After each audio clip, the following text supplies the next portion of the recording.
हम एक ऐसे संसार में हैं, एक ऐसी दुनिया में हैं जहां पर अभिव्यक्ति की स्वतंत्रता यानी फ्रीडम ऑफ एक्सप्रेशन एक ऐसी नदी की तरह बहता है जो कभी खत्म नहीं होती। लेकिन इसी हमारे संसार में दुनिया में कई ऐसी जगहें हैं, कई ऐसी लोकेशंस हैं, प्लेसेस हैं जहां पर आस्था को, विश्वास को रोका जाता है, इसका विरोध किया जाता है। और खासकर पवित्र बाइबल, खुदा का वो वचन, पवित्र बाइबल एक ऐसी किताब जो दुनिया की सबसे ज्यादा बिकने वाली, ट्रांसलेट होने वाली किताब, और जिसने बहुत सारे लोगों को, बहुत सारे राज्यों को, बहुत सारे देशों को तब्दील कर दिया है, बदल दिया है। उस किताब को साइलेंट किया जाता है, उसे बंद किया जाता है और इसका विरोध किया जाता है कि इसे अलाउ नहीं करेंगे। और आज ऐसे 7 देशों के बारे में हम देखने वाले हैं जिन देशों ने पवित्र बाइबल को रिस्ट्रिक्ट किया है, इसे बैन कर दिया है और रिलीजियस फ्रीडम को, ये जो आस्था की आज़ादी है, स्वतंत्रता है कि कोई भी किसी भी विश्वास को मान सकता है, इसको पैरों तले रौंद दिया है। और बड़े सख्त कानून भी रख दिए हैं उन लोगों के विरोध में या उन लोगों के खिलाफ जो बाइबल को पढ़ते, बाइबल को अपने पास रखते हैं। और सिर्फ यही नहीं, वरन बहुत सख्त सजाएं भी हैं उन लोगों के खिलाफ जो पकड़े जाते हैं बाइबल के साथ, विश्वास के साथ। सो आज मेरी इस आवाज को सुनने वाले तमाम भाइयों बहनों, इसे एंड तक जरूर देखना, क्योंकि ये आज की वीडियो आपको डीप लेकर जाएगी उन जगहों पर जिन जगहों में सच्चाई को दबोचा जाता है, पैरों तले रौंदा जाता है और सुसमाचार को एक खतरनाक सीक्रेट की तरह देखा जाता है कि ये हमारे लिए, हमारे सभ्यता के लिए एक खतरा है। लेकिन फिर भी भले ही इन जगहों पर ऐसा व्यवहार होता है बाइबल के साथ, क्रिश्चियनिटी के साथ और मसीहों के साथ, फिर भी हमें इन जगहों पर ऐसे लोग दिखाई देंगे, ऐसे विश्वासी मिलते हैं जो कि अभी भी चमक रहे हैं। और ये सब लोग हमारे लिए एक ऐसी एग्जाम्पल, एक ऐसी टेस्टिमनी बनकर सामने आते हैं कि भले ही अंधकार कितना भी फैल जाए, कितना भी रोकने की कोशिश करे, लेकिन रोशनी की इस जलजलाहट को, रोशनी की इस फ्लेम को वो बुझा नहीं सकती है, बंद नहीं कर सकती है। तो जैसे मैंने पहले कहा कि आज इस वीडियो में हम बात करेंगे 7 उन देशों के बारे में जहां पर बाइबल को बैन किया गया है और रिलीजियस फ्रीडम, आत्मिक या विश्वास की स्वतंत्रता को पूरी तरह से कंट्रोल किया गया है। और हम जानेंगे कि विश्वास से लोगों को रोकने के लिए ये लोग कैसे कैसे कानून रखते हैं और किस तरह से लोगों को कंट्रोल करते हैं। और साथ ही साथ ये भी कि इन सब रिस्ट्रिक्शंस के पीछे, इस सब बैनिंग के पीछे इनका कारण क्या है, रीजन क्या है, क्यों ये सब कर रहे हैं। बने रहें हमारे साथ जैसे आज हम एक्सप्लोर करते हैं इन 7 देशों को कि क्यों ये लोग बाइबल को एक खतरे की तरह देखते हैं। और साथ ही साथ मेरी रिक्वेस्ट है आपसे कि प्लीज प्लीज प्लीज इस वीडियो को शेयर जरूर करना हर विश्वासी चर्च जाने वाले के साथ, ताकि हर कोई इस सच्चाई से वाकिफ हो जाए कि विश्वास के साथ, हमारे साथ, बाइबल के साथ दुनिया कैसे ट्रीट कर रही है। और साथ ही मेरी रिक्वेस्ट है कि जो भी आपको सीखने को मिलता है प्लीज नीचे कमेंट जरूर करना। और साथ में अगर आपने सब्सक्राइब नहीं किया, चैनल को सब्सक्राइब जरूर करें आने वाले और नए वीडियोस का अपडेट पाने के लिए। Okay, now let's get into the video. Now जब हम मसीह इतिहास को उठाकर देखते हैं तो हमें मसीह इतिहास से पता चलता है कि मसीहों ने कितनी बार अलग अलग जगहों पर, अलग अलग समयों में स्ताव का, विरोध का, परसिक्यूशन का सामना किया है। अगर हम बात करें पहली सदी के मसीहों की, तो रोमी सम्राट, रोमी साम्राज्य मसीहों को भूखे शेरों के आगे फेंक देते थे, डाल देते थे, उनके ऊपर अत्याचार करने के लिए, उन्हें मारने के लिए। और फिर जब हम आगे आ जाते हैं मिडिल एजेस में, तो यहाँ पर भी मसीही होना, बाइबल को हाथ में लेना, बाइबल को पढ़ना पर्सनली, इंडिविजुअली अलाउ नहीं था, मुश्किल था, खतरे से भरा हुआ था। और आज जब हम मॉडर्न एरा में देखते हैं, अपने आज के समाज में देखते हैं, तो मसीहों के ऊपर जो स्ताव है, जो परसिक्यूशन है, ये खत्म नहीं हुआ है, वरन इसने अपना रूप बदला है और जगहें बदली है। आज भी कई ऐसी जगह हैं जहां पर अगर आप बाइबल पढ़ते हुए पकड़े जाते हैं तो हो सकता है आपको अपनी जान से हाथ भी धोना पड़ जाए। और पवित्र बाइबल जो पूरी इंसान जाति के लिए एक उम्मीद का और शांति का प्रतीक है, इसी बाइबल को कई ऐसे लोग हैं, कई ऐसी जगह हैं, कई ऐसे देश हैं जो एक खतरे की तरह, डेंजर की तरह देखते हैं। अब भले ही आज के हमारे 21st सेंचुरी में जो रिलीजियस फ्रीडम है, आस्था की आज़ादी की, कोई कहीं भी कैसे भी खुदा की महिमा, आराधना, वर्शिप कर सकता है, इसी ऐसे सिचुएशन में या ऐसे समय में भी हमें देखने को मिलता है कि ये जो रिलीजियस फ्रीडम है, इसे ब्रूटली, पूरी तरह से भयंकर तरीके से डिनाई किया जाता है, पैरों तले रौंदा जाता है। और इसके कई कारण हैं। ऑब्वियस कारण है पॉलिटिकल, यानी राजनीति के कारण है। और फिर एक और महत्वपूर्ण कारण है, वो है डोमिनेंट रिलीजियस आइडेंटिटी को लेकर कि हमारा धर्म, हमारा मजहब खतरे में है। ओके, तो चलिए सबसे पहले हम पहले देश को देखते हैं जहां पर रिलीजियस फ्रीडम, आस्था की आजादी को खत्म कर दिया गया है, डिनाई कर दिया गया है कंप्लीटली। और वो हमारा पहला देश है नॉर्थ कोरिया। 1948 से किम राजवंश यानी किम डायनेस्टी इस पूरे नॉर्थ कोरिया के ऊपर हुकूमत करते आ रही है, शासन करते आ रही है। और नॉर्थ कोरिया में किम डायनेस्टी के द्वारा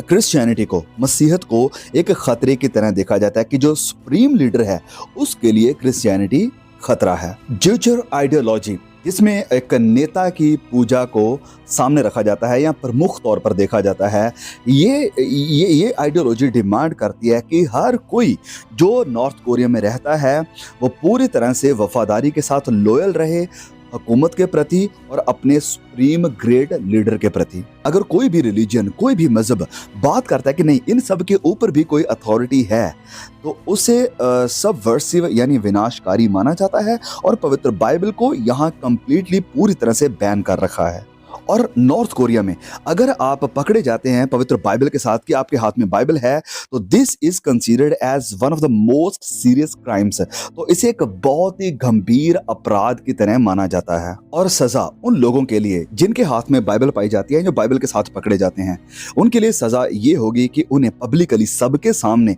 एग्जीक्यूट किया जाए, उन्हें खत्म कर दिया जाए सबके सामने, ताकि दूसरों को एक वार्निंग मिले, एक चेतावनी मिले कि दोबारा कोई और ये गलती ना करे। और इसके अलावा कई लोगों को इम्प्रिजनमेंट यानी जेल में डाल दिया जाता है, जहां पर जबरन फोर्सफुली उनसे लेबर करवाई जाती है उन कैंप्स में जिन्हें कुनाली करके ये लोग बुलाते हैं।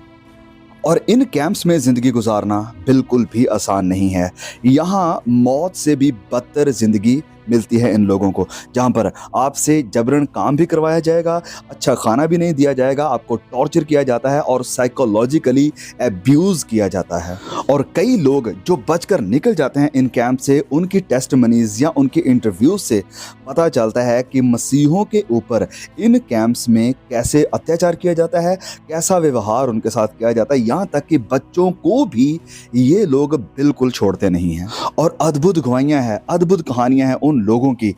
जो जहाँ पर हमें देखने को मिलता है कि कई पूरे परिवारों समेत इस कैंप्स में भेज दिए जाते हैं, बच्चों परिवारों के समेत। और वहाँ का जो स्टोरी है, जो हॉरर है, खतरनाक है, भयानक है, यहाँ तक कि सुनते सुनते भी आपकी रूह कांप जाएगी। और ये सच्चाइयाँ जब बाहर आती हैं दूसरी पूरी दुनिया के सामने, तो पूरी दुनिया इन सब चीज़ों को सुनकर हैरान हो गई थी कि ये सब भी हो रहा है इसी संसार में जहाँ हम रह रहे हैं। लेकिन इन सब के बावजूद भी कई अलग अलग जरिया से, अलग अलग तरीकों से, चाहे वो पेन ड्राइव के थ्रू हो, चाहे वो मेमोरी कार्ड के थ्रू हो, अलग अलग तरीके से परमेश्वर का वचन यहाँ इन लोगों तक पहुँचाया जा रहा है। और लोग इन सारे खतरों के बावजूद भी, जानते हुए भी कि इन सब को रखने के कारण हमारे ऊपर क्या सज़ा आने वाली है, वो बाइबल को रखते हैं, बाइबल को सुनते हैं और खुदा के साथ वफादार हैं, राजा के सामने सर झुकाने से इनकार कर देते हैं। ओके, आगे बढ़ते हैं दूसरे देश की तरफ, और वो हमारा दूसरा देश है सऊदी अरेबिया। सऊदी अरेबिया मुसलमानों का एक रिलीजियस सेंटर है, और ये वो जगह है जहाँ पर ये दो प्रमुख शहर यानी सिटीज़ पाई जाती हैं, मक्का और मदीना। और सऊदी अरेबिया में इस्लाम का जो स्ट्रिक्ट रिलीजियस सिस्टम है, वहाबिज़म, उसे मानते हैं ये लोग, उसे फॉलो करते हैं। और ये एक ऐसा सिस्टम है जहाँ पर इंसान की ना सिर्फ पब्लिक लाइफ वरन उसकी प्राइवेट लाइफ, उसकी निजी जिंदगी को भी कंट्रोल किया जाता है। और इस सिस्टम को छोड़ कोई भी रिलीजन यहाँ पर अलाउड नहीं है। क्रिश्चियनिटी को एक सीरियस क्राइम यहाँ इस देश में भी माना जाता है, जो कि ना सिर्फ उनके धर्म के खिलाफ है वरन उनकी सोसाइटी के खिलाफ भी मानते हैं ये लोग। और इस्लाम के लिटरेचर को छोड़ कोई और दूसरा लिटरेचर किसी के हाथ में होना नहीं चाहिए। और इस चीज़ को कंट्रोल करने के लिए एक उनकी अपनी स्पेशल फोर्स है, एक स्पेशल पुलिस है जिसे मुतावा के नाम से ये बुलाते हैं। और ये जो पुलिस है ये पब्लिक में, शहरों में, हर जगह पर इस बात को श्योर करती हैं कि सारे लोग, सारी पब्लिक रिलीजियस नॉर्म के साथ, हमारे सिस्टम के साथ, हमारी गवर्नमेंट के साथ वफादार हैं, इंश्योर कर रहे हैं और कोई और इलीगल गतिविधि, इस नॉन इस्लामिक एक्टिविटी देखने को ना मिले। और मुत्तवा ये जो पुलिस है ये अरेस्ट कर सकती है हर उस इंसान को जो पब्लिक में बाइबल के साथ पकड़ा जाता है या पकड़ा जाता है नॉन इस्लामिक प्रैक्टिस करते हुए। और अगर कोई पकड़ा जाता है बाइबल के साथ तो उनके लिए पनिशमेंट ये हो सकती है कि कई बार तो उनकी इंटेरोगेशन होगी, उन्हें सेपरेट जेल में रखा जाएगा और इंटेरोगेशन करके उनकी पूछ पड़ताल करके उन्हें डिपोर्ट भी किया जाता है, वापस उनके देशों में भी भेजा जाएगा और या फिर कॉर्पोरल पनिशमेंट के साथ उन्हें रखा जाएगा। और अगर कोई इंसान सऊदी ही का रहने वाला है और इस्लाम के खिलाफ है तो उनके लिए हमेशा के लिए जिंदगी जेल में रहेगी और साथ ही साथ बड़ी हार्श कंडीशन, बड़े बदतर हालातों में उन्हें जिंदगी गुजारनी पड़ेगी जेल में रहते हुए। और माइग्रेंट वर्कर जो आते हैं अलग अलग जगहों पर सऊदी अरबिया में काम करने के लिए, वो चाहे फिलीपीन से हो, वो चाहे इंडिया से हो, चाहे पाकिस्तान से या किसी और कंट्री से हो, उन्हें सर्विलेंस में रखा जाता है। उनको देखा जाता है कि कोई भी, उन्हें स्ट्रिक्टली मना किया जाता है कि अपना विश्वास दूसरे के साथ शेयर नहीं कर सकता है, मसीहत के बारे में आप प्रचार नहीं कर सकते हो। रिलीजियस जगहों में सिर्फ और सिर्फ इस्लामिक चिन्ह ही दिखाई देते हैं। शरिया लॉ जो कि इस्लामिक लॉ है वो पूरी तरह से सऊदी अरबिया में काम में लाया जाता है और कोई भी ओपनली बाइबल के साथ सड़क पर खड़े होकर या अपने घर के ऊपर किसी भी जगह पर प्रचार नहीं कर सकता है। सऊदी अरबिया में रहते हुए कोई भी मुसलमान किसी दूसरे मजहब में नहीं जा सकता है, इस्लाम को नहीं छोड़ सकता है। और अगर कोई मुसलमान पकड़ा जाता है कि उसने ये क्राइम किया है तो उसके लिए सज़ा भयानक है। साल 2023 में सऊदी अरबिया 13वें नंबर पर था एक ऐसी जगह में जहां मसीहों के लिए रहना बदतर है। It's a worst place to live in the world for a Christian. अब कुछ लोगों का मानना है कि आप अपने पर्सनल यूज के लिए अपने होली स्क्रिप्चर या अपने धर्म ग्रंथ को अपने पास रख सकते हैं, वो भी प्राइवेट में, अपने पर्सनल में, लेकिन पब्लिक में उसे नहीं ला सकते हैं। इन सारी कठिन परिस्थितियों के बावजूद भी सऊदी अरबिया में रहने वाले मसीही लोग विश्वास में स्टेडफास्ट हैं, विश्वास में खड़े हुए हैं और विश्वास को थामे हुए हैं। और ये बात मुझे और आपको इनकरेज करनी चाहिए कि जो हमें आज़ादी मिली है विश्वास में रहते हुए, जो हमें आज़ादी मिली है बाइबल को पढ़ने के लिए, बाइबल का प्रचार करने के लिए, हम इसे जाया जाने ना दें। इसका इस्तेमाल करें प्रभु के महिमा के लिए, खुदा के राज्य के लिए। ओके, सो तीसरा देश है मालदीव्स। एक ऐसी जगह जो मशहूर है ब्यूटीफुल, खूबसूरत बीचेस के लिए, लेकिन जो रियलिटी है वो असल में बहुत ज़्यादा डीप है उन सारी सच्चाइयों से हटकर जो हमें दिखाई देती हैं। ये जो देश है रिलीजियस कंट्रोल को लेकर, आस्था को, विश्वास को नियंत्रण में करने के लिए बहुत ही सख्त है, बहुत ही स्ट्रिक्ट है। मालदीव्स में भी सऊदी अरबिया की तरह इस्लाम ही सिर्फ अलाउड है लोगों को मानने के लिए। मालदीव्स का संविधान पूरी तरह से इनकरेज करता है, चाहता है कि सारे मालदीव्स में रहने वाले लोग मुस्लिम हों और नॉन मुस्लिम मालदीव्स के सिटीजन नागरिक नहीं हो सकते हैं। पवित्र बाइबल या बाकी और जितने भी मज़हब के स्क्रिप्चर्स हैं, धर्म ग्रंथ हैं, उनको पूरी तरह से बैन कर रखा है। और अगर आप लाना चाहते भी हैं तो भी आप इन देशों में बाइबल को लेकर नहीं जा सकते हैं। और विश्वास का दावा करना या विश्वास की घोषणा करना या अपने विश्वास का प्रचार करना मालदीव्स में पूरी तरह से प्रोहिबिटेड है, पूरी तरह से बैन है, आप नहीं कर सकते। और अगर कोई ऐसा करते हुए पकड़ा जाता है तो उन्हें सज़ा होगी, डिपोर्ट कर दिया जाएगा, वापस अपने घर में भेज दिया जाता है। कोई भी पब्लिक मीटिंग्स कोई नॉन इस्लामिक लोग नहीं रख सकते हैं। तो मालदीव्स में भी पवित्र बाइबल को, क्रिश्चियनिटी को बैन कर रखा है। मालदीव्स में रहने वाले कई मसीहों ने बताया है कि उन्हें पवित्र बाइबल को मेमोराइज करना पड़ता है क्योंकि बाइबल की हार्ड कॉपी को अपने हाथ में रखना एक खतरा है। चौथा देश है सोमालिया। सोमालिया एक ऐसा देश है जो पूरी तरह से डेवास्टेटेड है, पूरी तरह से टूटा हुआ, बिखरा हुआ देश है, सिविल वॉर के कारण या और तरह के वायलेंस के कारण जो सोमालिया में देखने को मिलता है।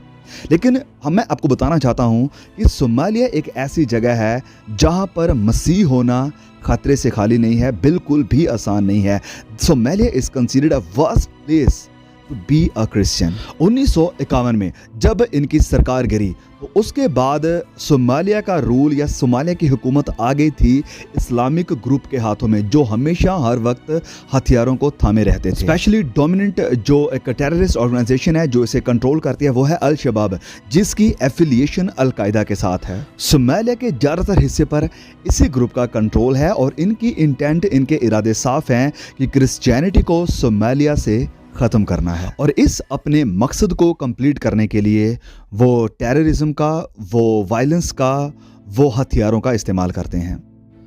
क्रिश्चियनिटी को लेकर सोमालिया में रूल इतने स्ट्रिक्ट हैं, इतने सख्त, इतने कठोर हैं कि अगर आपके हाथ में बाइबल पाई जाती है तो इसकी सज़ा होगी सिर्फ मौत।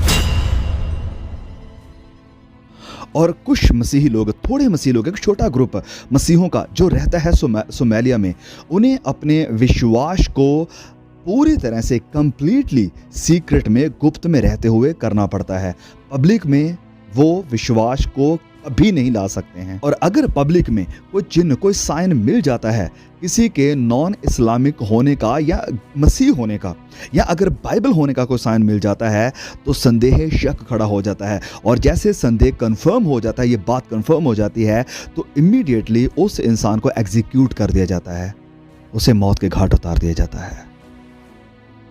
अल शबाब एक ऐसी हुकूमत रखता है सोमालिया में जहां पर डर और ब्रूटल पनिशमेंट, भयानक सज़ा है उन लोगों के लिए जो कि शरिया के खिलाफ हैं, इस्लाम के खिलाफ हैं, या इस्लाम से ताल्लुकात नहीं रखते हैं। और अगर कोई नॉन इस्लामिक पाया जाता है, जैसे मैंने पहले कहा कि जो कोई इंसान मुसलमान नहीं है,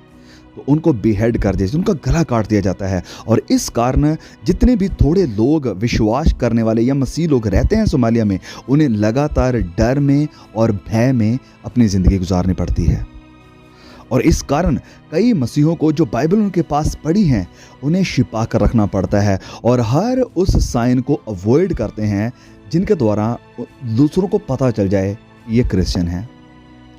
और गवाहियाँ उन लोगों की जो सोमालिया से बचकर बाहर आए, वो बताते हैं कि कैसे मसीह होते हुए उन्हें अपनी ज़िंदगी गुजारनी पड़ती थी सोमालिया में रहते हुए। उन्हें गुफाओं में छुपकर रहना पड़ता था, उन्हें टनल्स में छुपकर रहना पड़ता था, सीक्रेट कैविटीज़ में उन्हें छिपकर रहना पड़ता था, ताकि वो प्रार्थना कर सके, फेलोशिप को रख सकें, दूसरों के साथ संगति कर सकें। और मसीह लोग जो इस सोमालिया से सर्वाइव करके बाहर आए हैं, उनकी गवाहियाँ सच में सीवियर हैं, दर्द से भरी हुई हैं, लेकिन विश्वास और इनकरेजमेंट से भरी हुई हैं। ओके, पांचवा देश है अफगानिस्तान। अफगानिस्तान एक ऐसा देश, एक ऐसी जगह है जो भरी पड़ी है लड़ाइयों के साथ, युद्ध के साथ, टेररिज्म के साथ, बहुत सारे वायलेंस के साथ। और अफगानिस्तान वो जगह है जहाँ पर मसीह होना आसान नहीं है, मसीह होना ख़तरे से खाली नहीं है। और ख़ासकर जब से तालिबान हुकूमत में आया है, मसीह होना तालिबान में पूरी तरह से एक डर बन चुका है, ख़तरा बन चुका है। तालिबान जो कि पूरी तरह से एक इस्लामिक ऑर्गेनाइजेशन है, एक ग्रुप है, ये शरिया को मानता है, शरिया को इम्पोज करता है और शरिया के मुताबिक ही सारी अपनी फाउंडेशनल जो विश्वास है, सिद्धांत है, कानून है, उन्हें बनाए हुए है। और शरिया लॉ के मुताबिक अगर कोई मुसलमान क्रिश्चियनिटी में कन्वर्ट होता है तो उसे अपोस्टेट माना जाता है और उसकी सज़ा क्या है? मौत। तालिबान रूल के अंडर अगर आप अफगानिस्तान में हैं और अगर आप क्रिश्चियन हैं तो इसे बिट्रेयल माना जाएगा कि जो डोमिनेंट रिलीजन है, आपने उसे धोखा दिया है। और क्रिश्चियनिटी को इस्लाम के लिए या सोशल ऑर्डर के लिए ख़तरा माना जाता है। और जब से साल 2021 से तालिबान हुकूमत में आया है तो मसीह होना बहुत ही ज़्यादा डिफ़िकल्ट हो चुका है और इन्हें मजबूरन सीक्रेट में या गुप्त में या गुफाओं में जाना पड़ा। और सिर्फ यही नहीं, पवित्र बाइबल को वो चाहे फिजिकल फॉर्म में है, चाहे वो डिजिटल फॉर्म में है, इसे अपने पास रखना एक क्राइम से कम नहीं है, ये एक अपराध है। अथॉरिटीज़ जो हैं वो पूरी तरह से मॉनिटर करती हैं, कंट्रोल करती हैं सारी पॉपुलेशन को, और इन्फॉर्मेट्स के थ्रू या सर्विलेंस के थ्रू उनके ऊपर निगरानी करके चेक किया जाता है, इस बात को ट्रैक किया जाता है कि कोई भी क्रिश्चियन एक्टिविटी इनके देश में यानी अफगानिस्तान में देखने को ना मिले। और जैसे मैंने पहले कहा कि डिजिटल बाइबल अपने मोबाइल, लैपटॉप या किसी भी और इलेक्ट्रॉनिक डिवाइस में रखना, ये भी आपको मौत की राह पर लेकर जा सकती है। अफगानिस्तान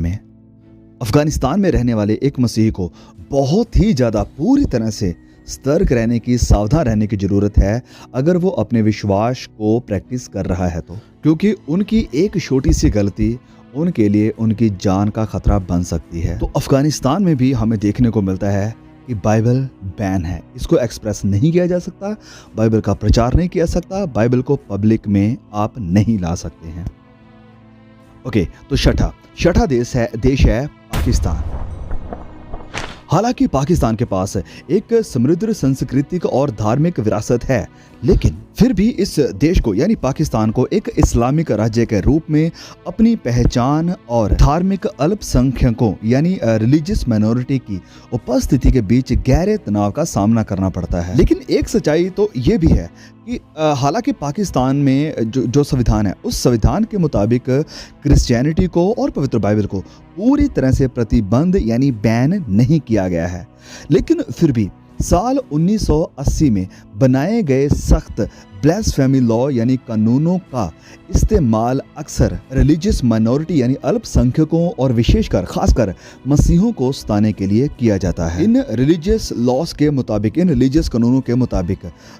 इस्लाम या कुरान या मोहम्मद नबी की किसी भी आलोचना के लिए या तो मौत और या फिर पूरी जिंदगी जेल में सड़ने का प्रावधान है। या ये कानून है कि अगर आप आलोचना करते हैं कुरान की, इस्लाम की या मोहम्मद नबी की, तो आपको सारी जिंदगी या तो जेल में गुजारनी पड़ेगी या फिर आपको मौत के घाट उतार दिया जाता है। अब पाकिस्तान के ये जो ब्लास्फेमी लॉ है, ये जो ईश निंदा के कानून है, ये अस्पष्ट हैं, ये पूरे कंप्लीटली स्पष्ट नहीं है, क्लियर नहीं है, जिसके कारण बहुत सारे मुसलमान भी इनका दुरुपयोग करते हैं, इनका मिसयूज़ करते हैं, इनका गलत इस्तेमाल करते हैं अपने पर्सनल फ़ायदे के लिए या अपने व्यक्तिगत अपने पर्सनल विवादों के लिए, अपने लड़ाई झगड़ों में फ़ायदे को निकालने के लिए, ताकि दूसरों को मौत के घाट उतार दिया जा सके या दूसरों को जेल में डाल दिया जा सके। और ऐसी बहुत सारी रिपोर्ट्स हमें देखने को मिली है पिछले कुछ सालों में कि जहां पर एक क्रिश्चियन के ऊपर, किसी मसीही के ऊपर ऐसा ही आरोप लगाया जाता है कि उसने ब्लास्फेमी करी है, उसने हमारे कुरान के खिलाफ, इस्लाम के खिलाफ या नबी के खिलाफ कुछ बोला है, तो इसके कारण उन मसीहों को सताया जाता है, उन्हें प्रोसिक्यूट किया जाता है। तो पाकिस्तान के जो मसीह हैं, हालांकि हम जानते हैं कि पाकिस्तान एक इस्लामिक देश है, तो पाकिस्तान में जितने भी छोटी संख्या में छोटी गिनती में रहने वाले मसीह लोग हैं,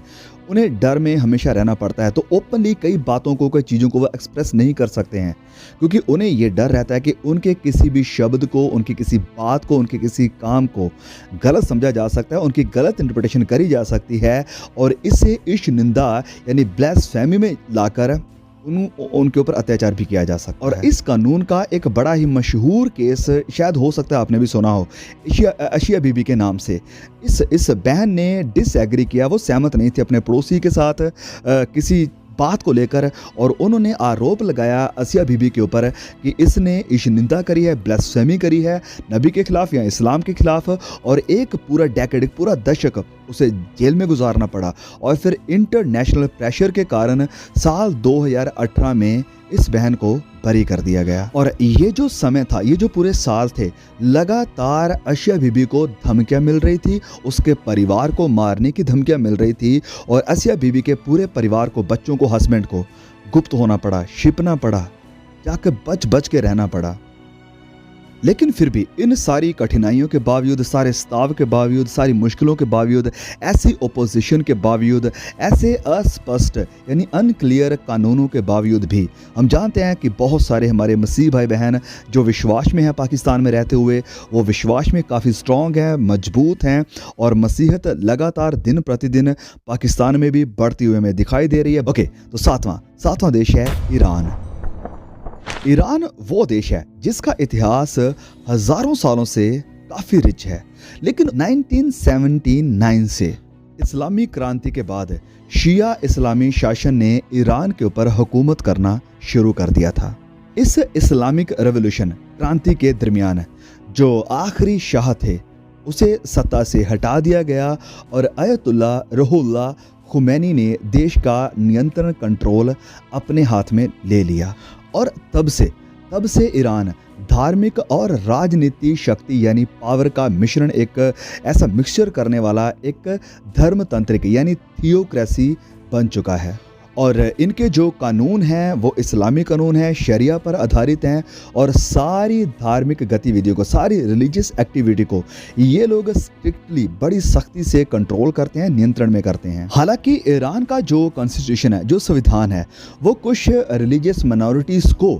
अनुमति देता है, जैसे मसीहों को, यहूदियों को या पारसी लोगों को मान्यता देता है। लेकिन ये जो एक्सेप्टेंस है, ये सिर्फ सुपरफिशियल ही है, सतही ही है, क्योंकि अगर अगर कोई मुसलमान मसीही धर्म में आता है या कोई भी मसीही अपने धर्म का, बाइबल का प्रचार करता है या बाइबल को बाहर लेकर जाता है, तो उन लोगों को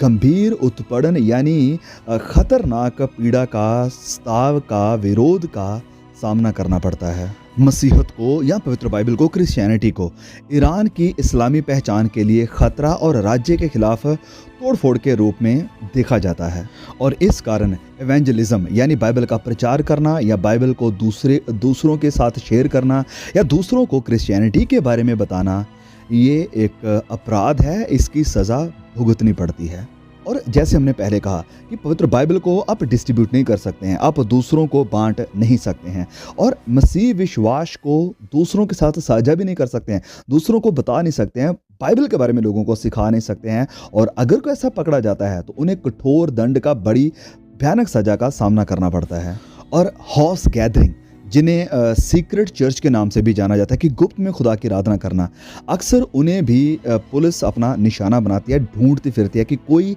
ऐसी गतिविधि, एक्टिविटी ना पाई जाए। ऐसी सभाओं को जो हुकूमत है वो एक खतरा मानती है, और जो सभाओं को लीड करने वाले लोग हैं या पास्टर या कोई भी और, विशेष करके उन्हें टारगेट किया जाता है और उन्हें पकड़े जाने पर बहुत सताया जाता है, भयानक तरीके से उनके ऊपर प्रोसिक्यूशन लाया जाता है, और मसीहों के ऊपर अलग अलग तरह के झूठे आरोप लगाकर कि वो सरकार को गिराना चाहते हैं, ये बाहर के लोग हैं, सरकार के लिए, हुकूमत के लिए, ऑर्डर के लिए खतरा हैं, उन्हें जेल में डाला जाता है, और फिर मानसिक यातनाएं, शारीरिक तौर पर उन्हें प्रोसिक्यूट किया जाता है, साइकोलॉजिकली उन्हें टॉर्चर किया जाता है, और इनका उद्देश्य सिर्फ यही होता है कि ये लोग अपने ईमान का इनकार करें और स्वीकार करें, हमारे ईमान को, हमारे विश्वास की ये घोषणा करें। और ईरान से भी एक ऐसा ही केस सामने आया था, जहाँ पर एक क्रिश्चियन पास्टर ने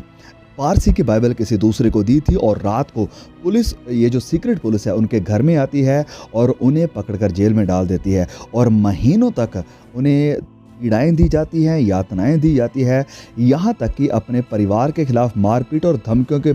बावजूद भी उसने अपने विश्वास को नहीं छोड़ा, ईमान से नहीं हिला, और ना ही बाकी मसीहों के उसने नाम बताए थे। और फाइनली आखिरकार जब इस पुलिस ने इन्हें छोड़ दिया, तो उन्हें मजबूर किया गया कि वो इस देश को छोड़कर तुरंत चला जाए। और ये जो इंसिडेंट है, ईरान में मसीहों का क्या हाल है, मसीहत को या मसीहों को क्या क्या सामना करना पड़ता है, उसकी वास्तविकता, उसकी रियलिटी को दिखाता है कि कैसे जो रजीम है वो कंट्रोल करता है, सर्विलेंस करता है, निगरानी करता है। लेकिन इस सब के बावजूद भी बड़े साहस के साथ, बड़ी हिम्मत के साथ, बड़े विश्वास के साथ, बड़े डिवोशन के साथ मसीह लोग जितने भी यहाँ पर है, चाहे वो छोटी गिनती में ही हैं, उनका विश्वास प्रतिकूल है, उनका विश्वास मजबूत है, स्ट्रॉन्ग है, वो गैदर होते हैं, वो इकट्ठे होते हैं आराधना के लिए, हाउस चर्चेस में, सीक्रेट चर्चेस में, और प्रभु की महिमा करते हैं। परिस्थितियाँ या हालातों ने उन्हें हरा नहीं दिया है, उन्हें बदल नहीं दिया है, उन्हें कमज़ोर नहीं कर दिया है, वरन वो अभी भी विश्वास में जोरावर हैं, विश्वास में बलवंत हैं। मेरे प्रिय भाइयों और बहनों, आज भी मुझे ये बड़ा दुख होता है कि आज जब हमारे पास फ्रीडम है, आज़ादी है पवित्र बाइबल को पढ़ने की, दुनिया भर में लाखों लोग इस पवित्र बाइबल तक पहुंचने के लिए अपनी जान को जोखिम में डालते हैं ताकि उनके हाथ में बाइबल आ जाए, वो इस बाइबल को पढ़ लें आराम से, बिना डरे। और जब हम इन चीज़ों को देखते हैं तो हमें रिफ्लेक्ट करना चाहिए उन सारी आशीषों को, उस सारे फ्रीडम को जो हमारे पास है, और इसकी सराहना करनी चाहिए, इसे अप्रिशिएट करना चाहिए, जो समय, जो टाइम, जो फ्रीडम, जो आज़ादी हमें मिली है। और हाँ, इसका फ़ायदा उठाना चाहिए, क्योंकि आप नहीं जानते कि कल को क्या होने वाला है। और हमारे घरों में, हमारे चर्चेस में बहुत सारी बाइबल होने के बावजूद भी हम इस पवित्र बाइबल को पढ़ने में असफल हैं, और इकट्ठा होने के लिए हमारे पास जगह हैं, हमारे पास लोकल चर्चेस हैं, लोकल पास्टर हैं, लेकिन इन जगहों के बावजूद भी हम चर्च जाना पसंद नहीं करते हैं, हम इकट्ठा होना पसंद नहीं करते हैं, हम संगति का हिस्सा बनना पसंद नहीं करते हैं। टाइम नहीं है, काम पड़ गया, यहाँ जाना है, वहाँ जाना है। मेरे प्रिय भाई और बहनों, ये समय है कि हम जागें, हम होश करें, और जो हमें दिया गया है, जो हमारे पास है, हम इसकी वैल्यू करें, क्योंकि जैसे प्रभु यीशु खुद कहते हैं लूका अध्याय 12 वचन 48, लूक 12:48, कि जिसे बहुत दिया गया है उससे बहुत मांगा जाएगा और जिसे बहुत सौंपा गया है उससे बहुत लिया जाएगा। ये आयत, ये पवित्र वचन हमें एक बहुत ही महत्वपूर्ण सिद्धांत सिखाता है, बात सिखाता है कि जितने भी विशेष अधिकार या प्रिविलेजेस हमें दिए गए हैं उतना ही ज़्यादा हम उसके प्रति, इन सब प्रिविलेजेस के प्रति जवाबदेह होंगे, अकाउंटेबल होंगे। इस बात पर थोड़ा ख्याल करें कि हम में से कितने ऐसे लोग हैं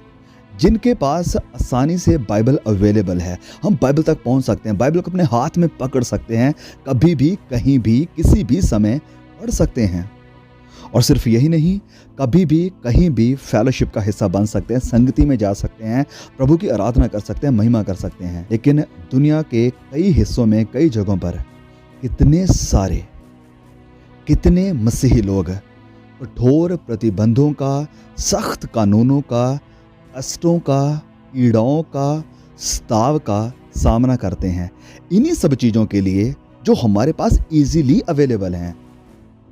मेरे प्रिय भाई और बहनों, अगर आपके पास ये सौभाग्य, ये प्रिविलेज है कि आप बाइबल को अपने हाथ में ले सकते हैं, इसे चर्च में लेकर जा सकते हैं, तो अपने बारे में या अपने आप से ये सवाल पूछें कि आपको क्या लगता है कि परमेश्वर किससे ज़्यादा की उपेक्षा करेंगे, किससे वो ज़्यादा की चाह रखेंगे। ये हमारे लिए एक इन्विटेशन है, एक सोचने का समय है कि हम इस बात पर गहराई से विचार करें, इस बात पर गहराई से सोचें कि हमने अपने विश्वास और परमेश्वर के वचन को कितना महत्व दिया है, या जो फेलोशिप, जो चर्च जहाँ पर हम इकट्ठे हो सकते हैं, इस फेलोशिप को हम कितना महत्व देते हैं। जब आप चर्च में बैठते हैं जाकर, जब आप किसी फेलोशिप का हिस्सा बनते हैं, तो क्या आप इसे एक प्रिविलेज की बात समझते हैं या एक बोझ समझते हैं, और वहाँ पर भी जाकर आप टाइम पास करते हैं, मोबाइल देखते हैं, टाइम देखते हैं, या लोगों को देखते हैं, या आप इसे एक अपॉर्चुनिटी समझते हैं कि खुदा का दिया हुआ ये समय है कि मैं इकट्ठा हो सकता हूँ प्रभु की महिमा के लिए, मैं खुदा के उपस्थिति में आ सकता हूँ बाकी भाई बहनों के साथ है। क्या आप इसे एक प्रिविलेज मानते हैं, या मैं कहूँ कि आप इसे कितना महत्व देते हैं? मेरे प्रिय भाई और बहनों, मैं यहाँ पर आपको और अपने आप को और तमाम मसीह भाई बहनों को इनकरेज करना चाहता हूँ कि जो अपॉर्चुनिटी आपको मिली है, जो फ्रीडम आपको मिला है, जो आज़ादी आपको बाइबल लेने की, बाइबल पढ़ने की, बाइबल को पकड़ने की, चर्च जाने की, इस फेलोशिप में आने की, इसे लाइटली ना लें, इसे हल्के में ना लें,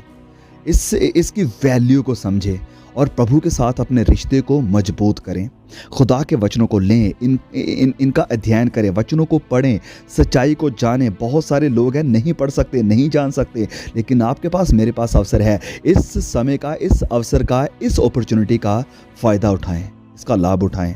मेरे प्रिय भाई और बहनों, मैं आपको कहना चाहता हूँ कि आराम की वजह से जो कंफर्ट आपको मिला है, ये मत भूलना, इस बात को कभी मत भूलना कि आपके पास जो है, बहुत सारे लोगों के लिए ये मात्र एक सपना है, ये सिर्फ एक सपना है बहुत सारे लोगों के लिए जो आपके पास है। और इसके मूल्य को, इसकी वैल्यू को ना भूलें। और अगर आप इस वीडियो से, इस मैसेज से आशीषित हुए हैं और आपको लगता है कि और भी भाई बहनों को देखना चाहिए, तो मैं आपसे रिक्वेस्ट करता हूँ, प्लीज़ इसे शेयर जरूर करें और भी भाई बहनों तक जरूर पहुँचाएँ।